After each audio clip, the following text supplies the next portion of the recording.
It started, I believe, in Minnesota. And it collects bikes for kids, but kids and agencies. Does that make sense? Mm-hmm. So you can't be, there are tons of needy kids out there, I'm not denying that, but you can't be just, that doesn't even sound weird, just a kid. You have to be an agency.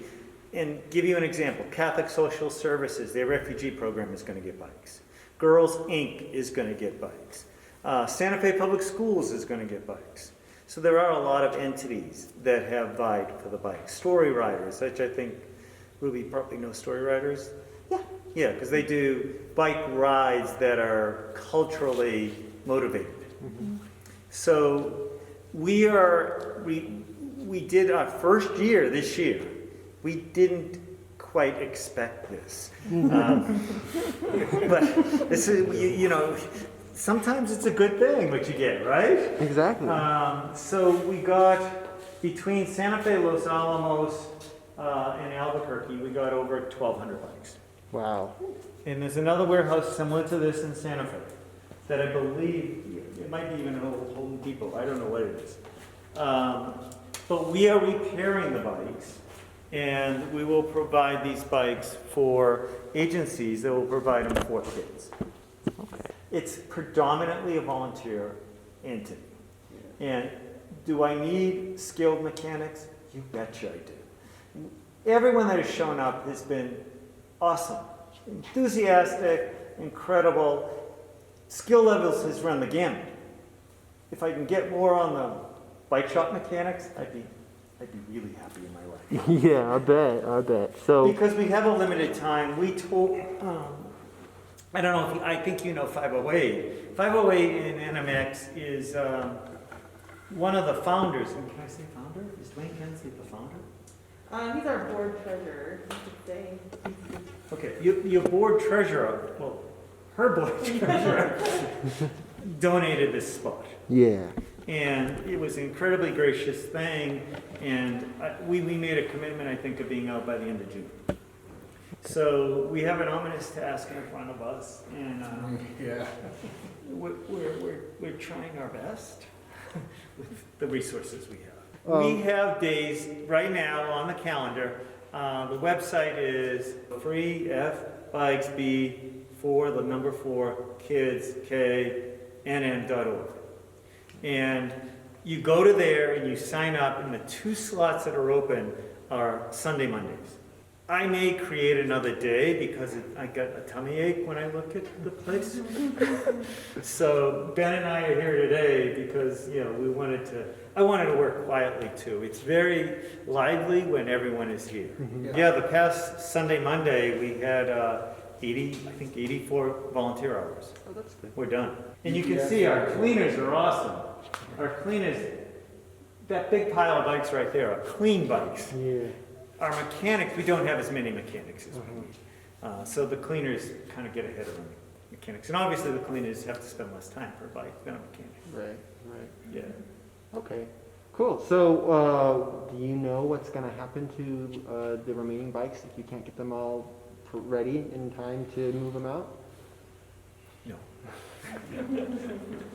Okay. But that's an executive. The entity that is actually, there's a nonprofit, Bike Harvest, that has a board, and that's their decision. Yeah.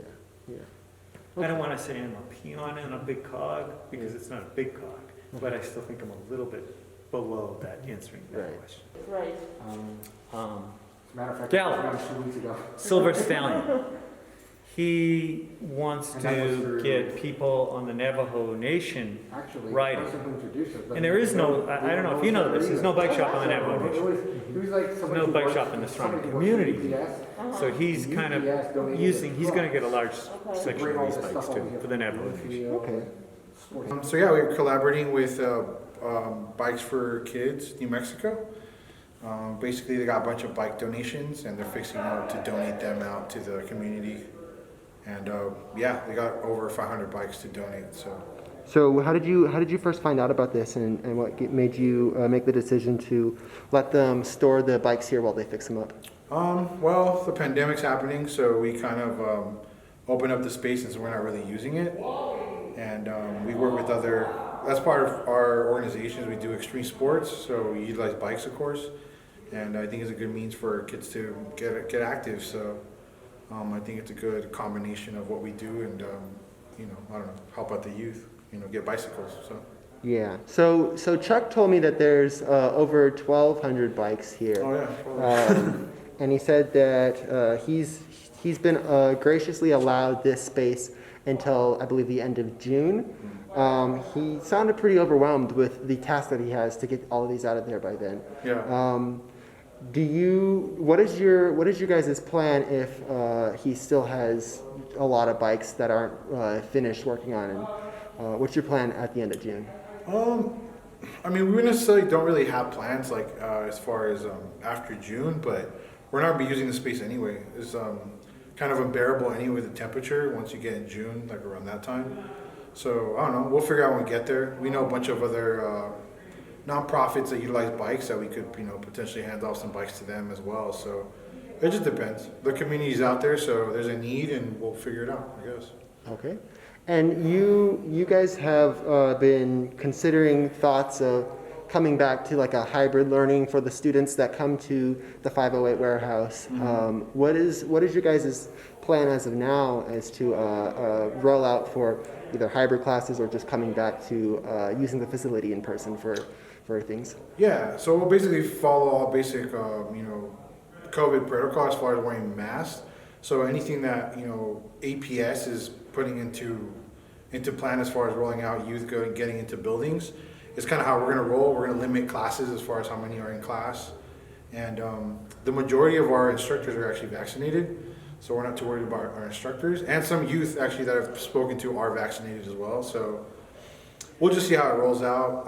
We'll try and have a limited classes, limited time in the space, but require masks, disinfectant, like whatever we need to make that happen. So the bike program's awesome. Like honestly, I've worked with Chuck on different projects. I'm myself a muralist and also ride bikes. I painted Esperanza Bike Co-op, so seeing them, like the Hugh and all the cats that are over there, come over here and work on bikes, like I think it's a really cool project, and it's amazing how many donations they got. I really couldn't believe it until I saw the whole space actually filled up with bikes. But I'm excited, we're getting back into the roll of things, and hopefully this summer will be better than what happened the past year. We still accomplished stuff, but it was definitely difficult, like not being in person. But hopefully we'll get back into it this year. So yeah, I'm hopeful. I'm excited.